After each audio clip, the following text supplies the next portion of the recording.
மத்திய அரசு cable TV சேவையை டிஜிட்டல் மயமாக்க முடிவு செய்து அதை 4 கட்டங்களாக செயல்படுத்தி வருகிறது. தமிழகம் நீங்கலாக இந்தியாவின் பிற பகுதிகளில் முதல் 2 கட்டங்களில் டிஜிட்டல் மயமாக்கம் முடிவடைந்துவிட்டது. முதல் 2 கட்டங்களில் பெருநகரங்களிலும் 2ஆம் நிலை நகரங்களிலும் டிஜிட்டல் மயமாக்கம் முடிவடைந்துள்ளது. இதைத் தொடர்ந்து மாவட்ட தலைநகரங்களை உள்ளடக்கிய 3ஆம் கட்ட பகுதிகளில் சந்தாதாரர்கள் டிஜிட்டல் முறைக்கு மாறுவதற்கான காலக்கெடு ஜனவரி 31ஆம் தேதி வரை நீட்டிக்கப்பட்டுள்ளது. இந்த அவகாசம் ஜனவரி 31ஆம் தேதிக்கு பிறகு நீட்டிக்கப்படாது என்றும் ஒலிபரப்புத்துறை அமைச்சகம் தெரிவித்துள்ளது.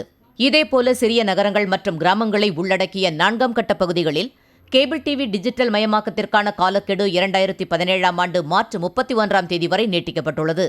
கேபிள்களை நேரடியாக தொலைக்காட்சி பெட்டிகளில் இணைத்து அலைவரிசைகளை பெறுவது அனலாக் முறை என்று சொல்லப்படுகிறது. இந்த முறையில் 100 சேனல்களுக்கு மேல் வழங்க முடியாது என்பதோடு HD எனப்படும் உயர் துல்லிய அலைவரிசை ஒளிபரப்புகளையும் பெற முடியாது. அதே சமயம் கேபிள் இணைப்புகளை அல்லது DTH எனப்படும் செயற்கைக்கோள் வழி ஒளிபரப்பை செட்டப் பாக்ஸ் மூலம் தொலைக்காட்சி பெட்டியில் இணைத்து பயன்படுத்திக் கொள்வது டிஜிட்டல் முறையாகும்.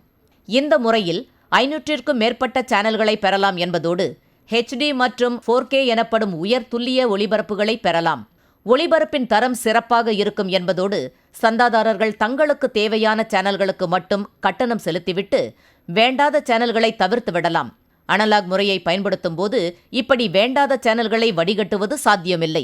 இதேபோல சந்தாதாரர் பணம் செலுத்த தவறும்போது கேபிள்களை துண்டிக்க வேண்டிய அவசியமின்றியே டிஜிட்டல் முறையில் இணைப்பு நிறுத்தப்பட்டு பணம் செலுத்திய பிறகு மீண்டும் வழங்கப்படும்.